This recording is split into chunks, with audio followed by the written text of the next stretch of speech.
My name is Mike Broughton, and I've been going to the church here for about 15 years. For over the last 2 years, it started April 1st, 2 years ago.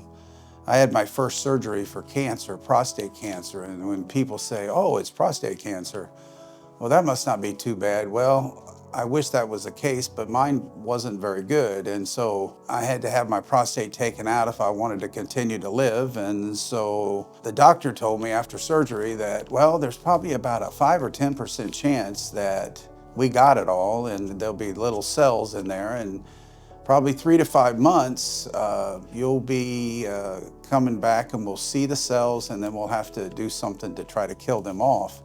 Well, the 3 to 5 months ended up being a year, and he shakes my hand and there's clapping because I made it a year and there was no cells. There was 0.00. And so in my world that I was in, I go, well, the good Lord gave me a miracle. And so then we went to 19 months or another 7 months after that. And then, now he found them. And so 2 months later, they found a few more cells. And so I'm in the midst of 40 radiations. I have to drive 100 miles round trip a day, and I'm still trying to work and still trying to be involved. And I had a pastor friend of mine in Houston, Texas, that he called me when I was first diagnosed with this, where I had to start the radiation. And he made the comment, he said, find something good every day and do something good every day for somebody and stop your whining. Well, I think at times we all whine and at times we're all fearful, but I decided, you know what? I need to do this. I really do. So one of the days there was a sunshine as I was driving down there. Pretty simple. Another day, I couldn't really find anything while I was driving down there, but I'd been so nauseated over the last few days. I go, well, this is a great weight reducing program for me here, which we all laughed about that evening at supper.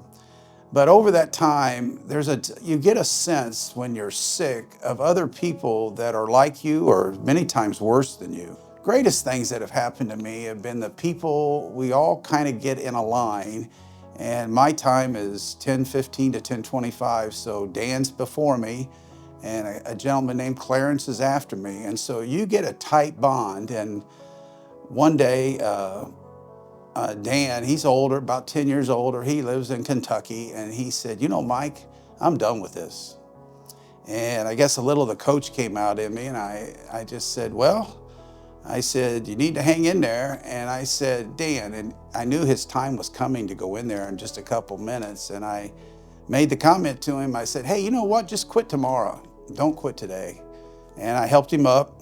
So just a couple days ago, he's down to his last couple, and a couple days ago, he said, you know, Mike, he goes, I would have never made this without you. And it was, I'm not sure that I would have made it without him, because it was always somebody to talk to. It was always somebody before you, and then there's always somebody after you. And so he seemed like the kind of guy that I don't know anything about him except we could identify with each other and help each other. I can see people that are hurting that I would have just passed by, or, you know, the old thing, hey, I'll be praying for you. Really? You know, at times we do, and we try to be nice, but the thing about it is we don't understand until you're put in that position. And then it becomes clear when you're in that position that you can see without a doubt people that I would have just walked by, but I'll stop. The cancer's made me aware. So in the end, hope I get through it. Is it a bad thing? Well, it's not the greatest thing, but in the end, if you can uplift, I think it's good.